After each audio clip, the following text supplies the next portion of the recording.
Hi, everybody. Welcome back to this week's episode. This is going to be another solo episode. I really love having guests on. I really love learning things I wish I knew about, obviously, but I also really love talking to you guys kind of off the cuff and things that I'm thinking of. And I want to do more of that. I don't know if you guys follow me on Instagram, but that's kind of what my walks in the morning are. Every morning I go on a walk with my dog and I just talk to the camera about things that I'm thinking of, and that was going to be originally, that was the title for the podcast itself. It was going to be It's Tits, which is an unfortunate acronym, but it stood for Things I Think with Stacey. And that's kind of what these solo episodes are. So thank you guys for listening and being here. And it's just me today. And I wanted to talk to you about stuff that's going on with my life. So today's episode is going to be things I wish I knew about. I was just thinking about TikTok there. Geez, I forgot the name. Things I wish I knew about running your own business and everything that goes into that. I know I've talked about entrepreneurship and I've had beautiful guests on to talk about their kind of journey, but I wanted to talk to you about my perspective running Stacey Green Living. So I'll just give you a little backstory if you don't know who I am, which is valid because maybe you're getting this out of nowhere. So in 2013, I think it is. The year prior to that, I went back to school after being an education assistant at the Toronto School Board for 11 years. I decided to go back to school to study nutrition. And then after I graduated, I started Stacey Green Living. And at the time, I named it Stacey Green Living because, my last name is Green, so that made sense. But I wanted something kind of all encompassing for holistic living, which is like all areas, like definitely food, but also how can we create a more holistic home and, the cleansers that we're using and in the environment and the clothing and just kind of everything. So Stacey Green Living made the most sense because living was like life. So I started Stacey Green Living in 2013 as a nutrition consultant. So basically I was taking private clients. We were working on diet mainly, but basically lifestyle and ways that people could kind of improve their health, what they could add, what they could take away. And I did a private practice for that until I got pregnant with my youngest. So he was born in 2018. Is that right? Oh my goodness. Yeah, he was born in 2018. And my last client I had when I was pregnant. So just before I gave birth, I stopped doing that. And then there was kind of an evolution. I did some online programs because I could reach more people that way. It wasn't one-to-one. And then I started focusing more on food. And I kind of had the idea for my cookbook, You'll Eat It and You'll Like It, for a long, long time, a long, long time. But there was kind of an evolution in my business from what it started as to kind of where it is today. And it's still evolving, to be perfectly honest. It's definitely not, I don't think it's ever going to be stagnant. I think that's the thing with businesses. If you're starting your own, maybe unless you have a super clear kind of focus of exactly what you're going to do and you don't deviate. But mine was more organic. It was just, this made sense at the time or it didn't make sense. So I kind of pivoted and you guys know I have a tattoo if you're watching on YouTube. It says recalibrate because that is my mantra for life. You pivot, you connect or correct, readjust as you need to. And the thing with businesses is too many S's, is that you definitely have to. Or I have found from an entrepreneurial perspective that I have pivoted many, many, many times. Pivot many, many, many times, as Ross would say. Solid Friends reference there if you got that. So I wanted to talk to you today about being an entrepreneur and what that looks like and what I kind of wish I knew at the beginning. Maybe that's what I'll title it. Things I wish I knew about starting a business before I actually started a business and not knowing what that business was going to end up being. If you are thinking of starting something, you have something on your mind or your heart that you're like, I've always wanted to do this thing. I've always had this idea. I always thought that this would be something that I would love. Then I hope that you find this episode helpful and useful. So I have 9 tips or things that I kind of wish I knew or things that now 10 years later are glaringly obvious, but at the time it's kind of like fumbling through life, right? So I'm going to give you 9 of my best, hopefully most helpful tips for starting a business, running a business, whatever that may look like for you, becoming an entrepreneur. And hopefully you find some of these helpful. Again, this is not an exhaustive list by any means. There are a million and you could talk to a million different people with million different businesses and they'd all be different. But for the most part, I think these ones are pretty standard across the board. So let's just jump right into it. My first tip for starting a business, things I wish I knew, is start before you're ready, which seems very, very obvious, which kind of can go across any kind of platform or life decision in general, is start before you're ready. Like if you're doing a new workout and you're going to a new gym, you don't need the perfect clothes. You don't need the perfect scrunchie. You just start. If you have an idea for a business, you literally just need to start. Start. And when I say start, I mean starting with massive action as opposed to passive action. I listened to this podcast by Brooke Castillo, and that's kind of something that she says. Passive action, while wonderful, I'm a big fan of passive action, but it's not going to move your needle forward. It's not going to do anything for your business. You can read all of the books that you want. It's not going to do anything. You can research all of the stuff. You can look on Pinterest. You can design the perfect logo, but that is not the action I'm talking about. Like starting the business. I'll give you an example in my own life. When I had the idea for the cookbook, it was years and years before I actually did it. I had this idea where I wanted to do a comedy cookbook. I was like, I want something funny. I love a cookbook. I love to read the recipes. I love to read everything, before the recipes, the index, all of it. And I had this idea and I just did not pull the trigger. I don't know what it was. I think maybe this perfectionism, this idea of perfection, that it has to be absolutely perfect before you can do something, which is bananas. And the only way that I was able to take action for myself was to hire people, because the accountability the accountability to someone else versus just myself was night and day. So I hired a graphic designer.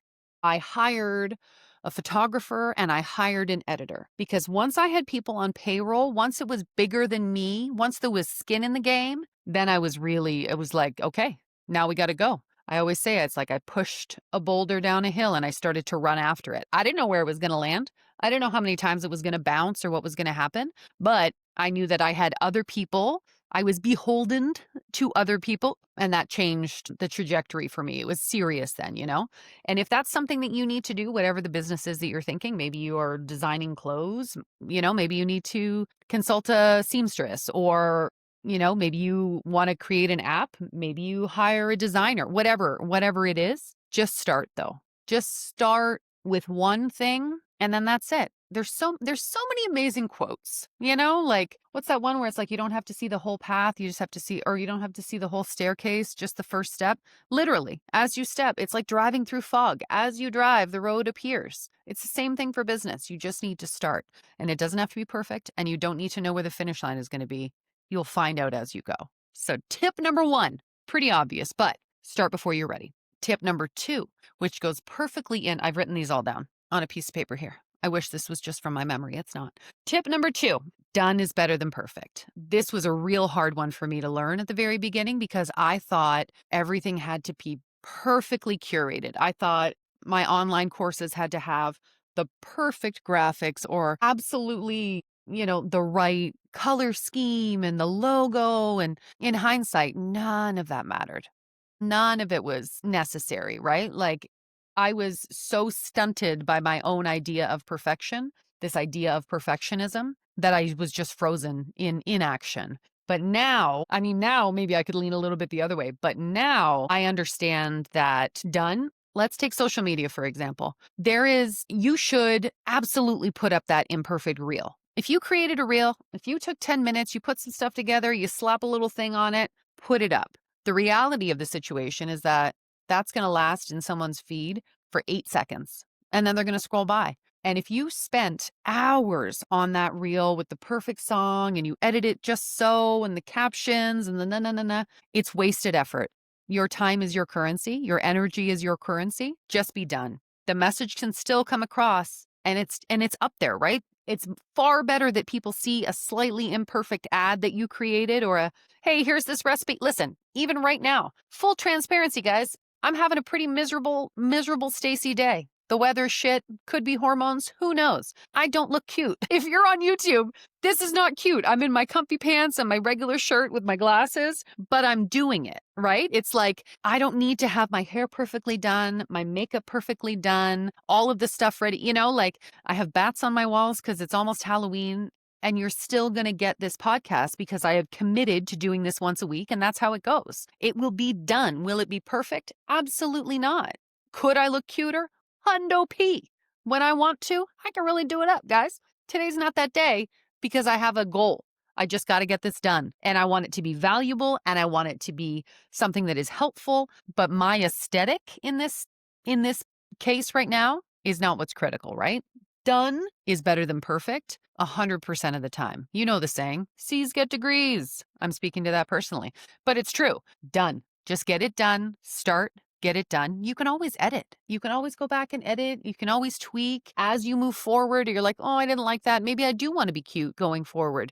Maybe eventually when I have a caller daddy set, I'll have somebody to do my hair and makeup. Right now, in order to get to that, it's just got to be done. Tip number 3, you do not need to be an expert.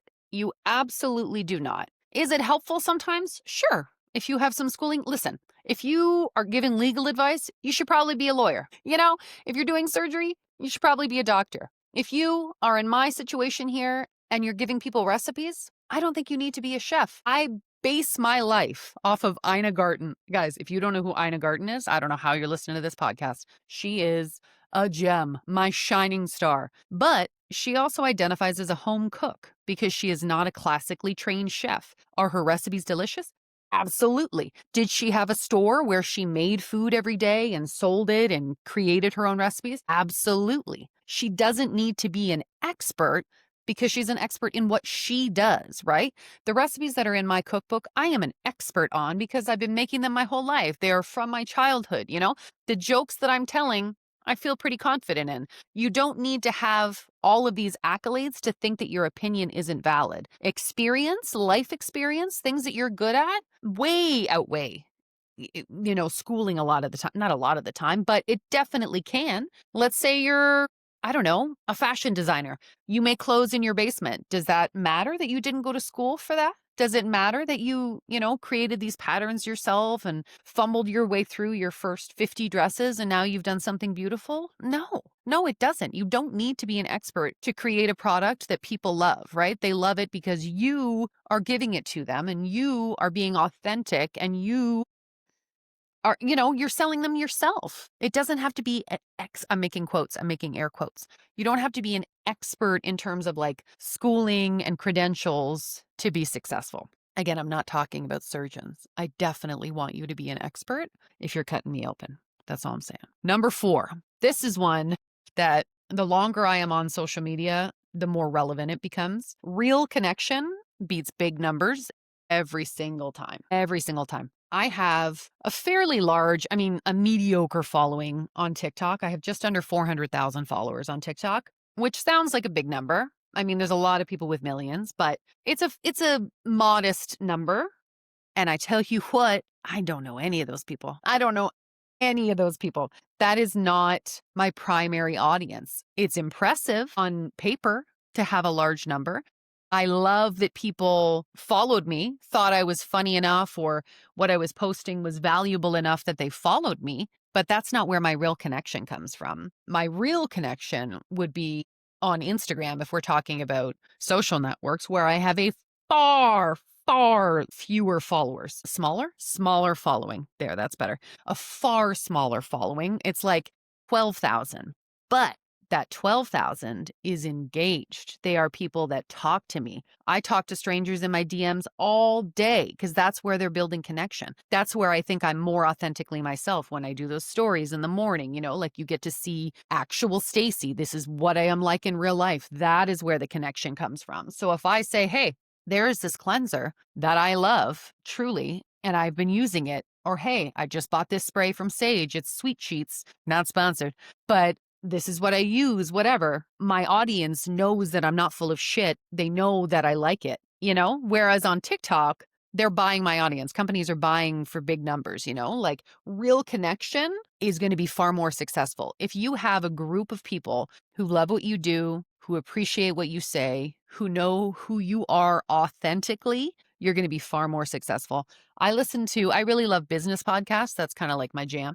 And I listen to quite a few of them. And people will interview other people, guests will come on, and I've never heard of them. Never in my life have I heard of these people. And they have such niche markets and they are serving such a specific audience and they are mind-bogglingly successful. Millions of dollars they make from these businesses that are small, that on paper, they don't look that impressive at all. They don't have any kind of a following. One of the women that I was talking to doesn't even have social media anymore and has a multi six-figure business because of the connection she's created with her clients one-to-one.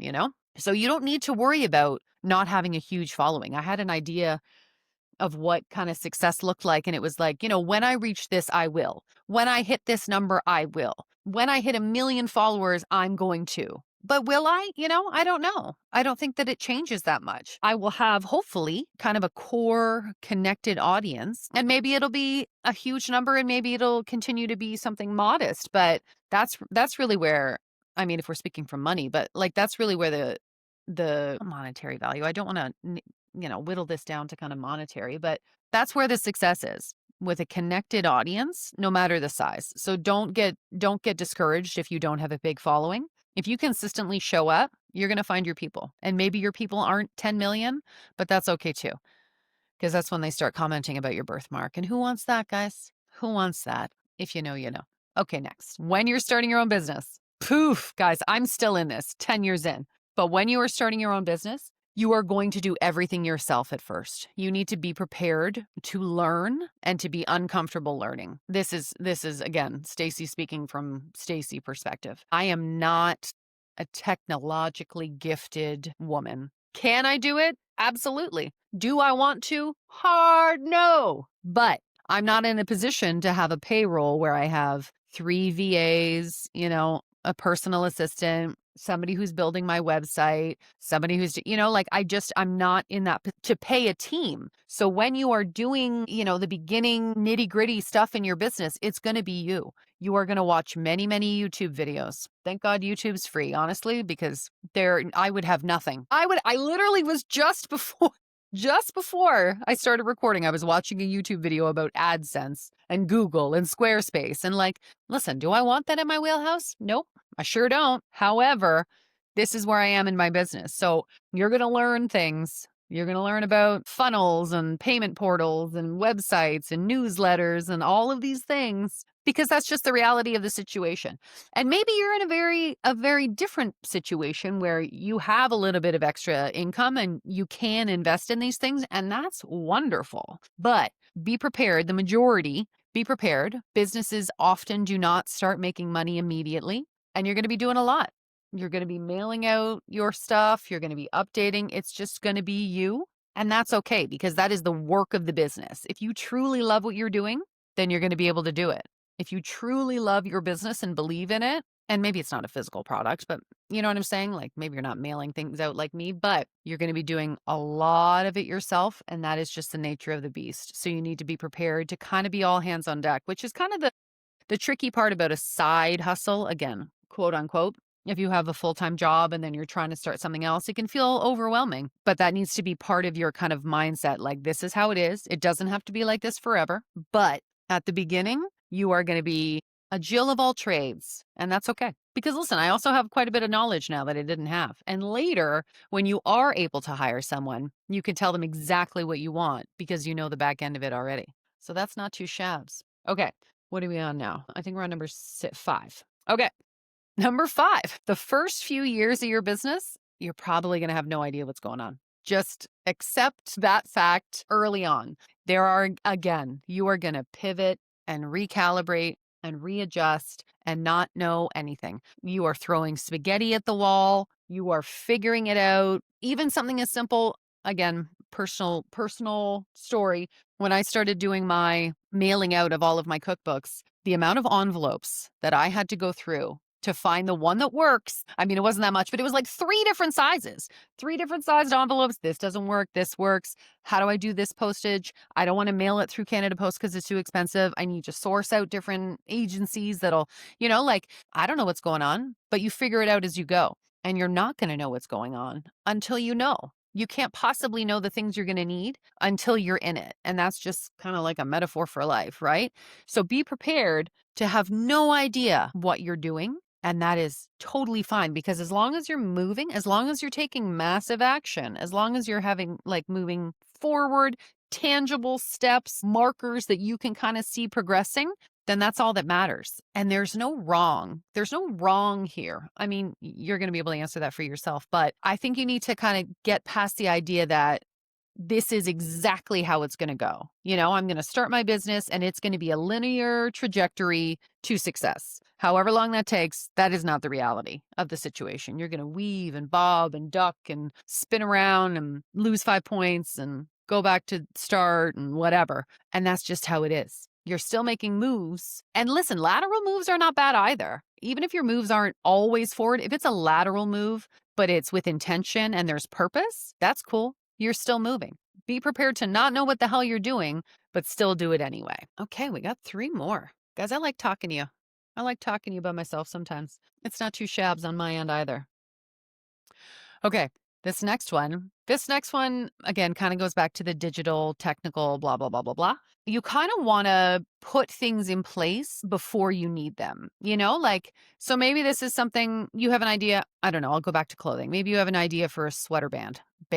Whoa. Nope. Brand. Maybe you're going to make sweaters and you call it sweataweather.com. Okay. It is not a terrible idea for you to just have this thought in your head. You're like, ooh, I'm going to do this thing. Buy the domain, you know, build that system before you're ready. Get the Instagram handle so that you have it ready to go. Sweataweather.com, sweataweather.ca. I'm not saying invest a ton of money, but sometimes you need to kind of build these before you're completely ready, because God forbid, you're down the road and you're like, oh, I built my whole business around Sweataweather and somebody already owns that domain.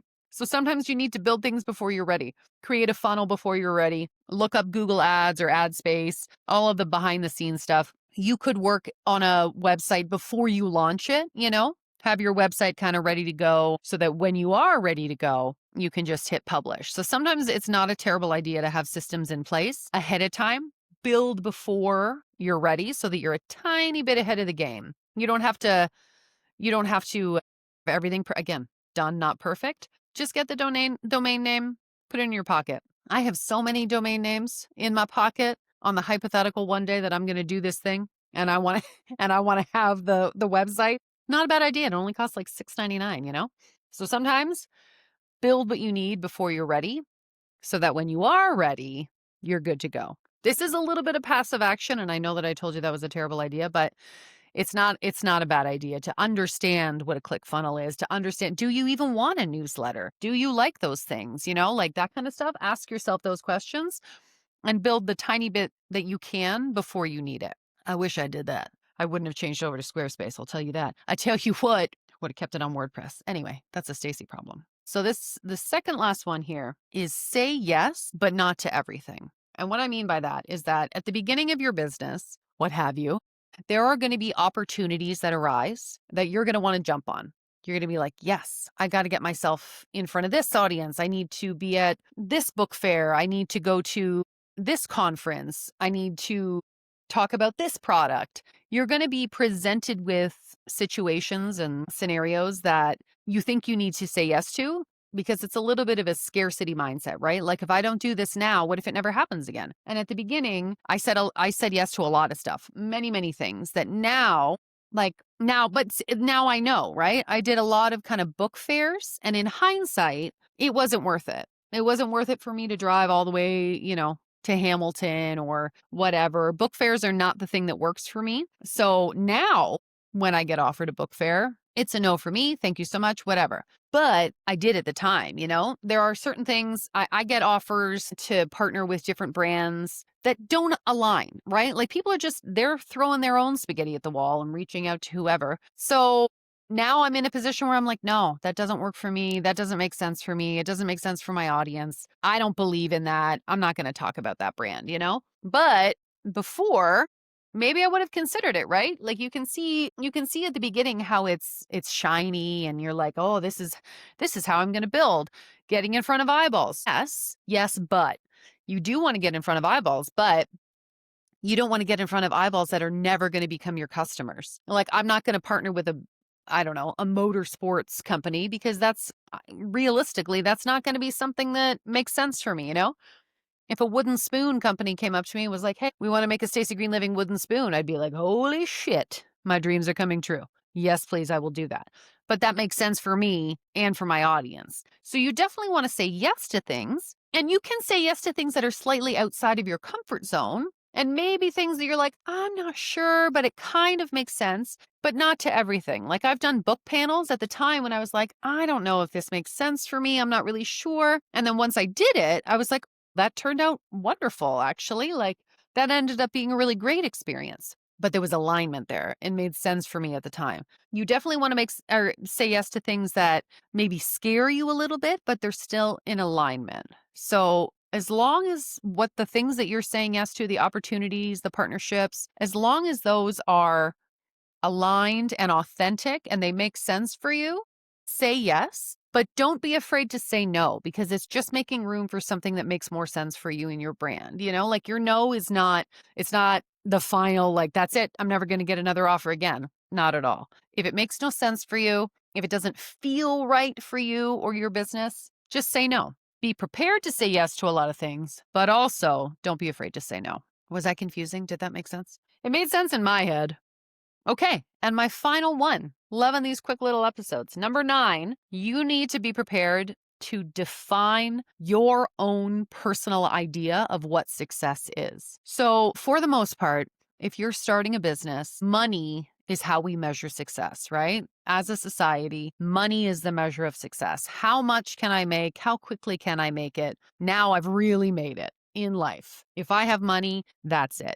The reality of starting a new business is that the money is not going to come immediately. Maybe it is. Maybe you're a unicorn, and then you can come on my podcast and talk about being a unicorn. But for the most part, money is not going to be the marker immediately, but it doesn't have to be. There are so many other ways that you can be successful and feel fulfillment with your own business or starting your own business. Myself personally, my measures of success are when I love when people share a recipe. I love when people really love something that I made. That doesn't necessarily translate into dollars. If I get shares on social media, that doesn't always translate. But if somebody sends me a photo of one of my recipes that they made and they're like, my kids love this, I love this, I took it to a party, everybody loved it.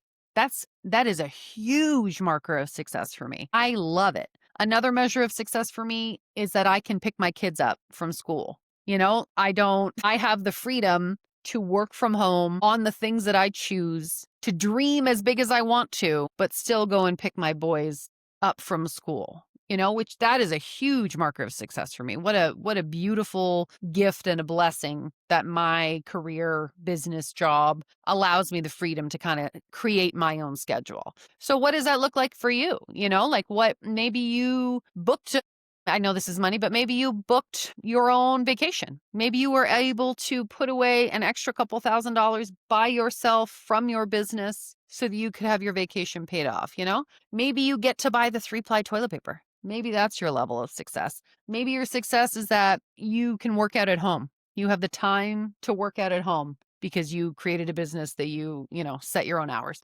Whatever that's going to look like. Your definition of success is different from my definition of success. And it doesn't always have to be monetary. There are many, many ways that you can define it. And that's going to ultimately be up to you. And I think that if you can move away from the money, of course, money is a marker of success. That's a given. That is a societal given. Money is a marker of success. It's not a marker of happiness. I'll tell you that. I know many people with a lot of money who are not happy. But if you can define it in a different way, if you can decide that, when I have this will happen or whatever your marker is, maybe you get to go to a yoga class. Maybe you just get to meditate for 10 minutes in the morning. I don't know. Maybe you buy the fancy face cream.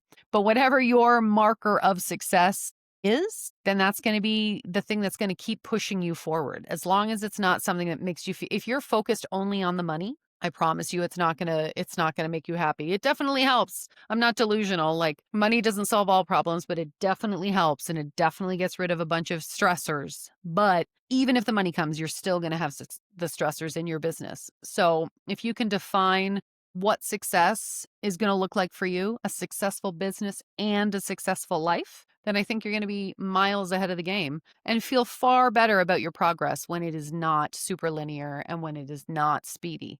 Because I'm 10 years plus in Stacey Green Living and still kind of slogging away, figuring out, I'm just kind of getting my footing. And hey, listen, here's an extra one that I didn't write down, but I just thought of. Celebrate your small wins. I think that I always, again, me personal. This is mine. I probably don't need to say that. But I have done a lot of very cool shit that I forget.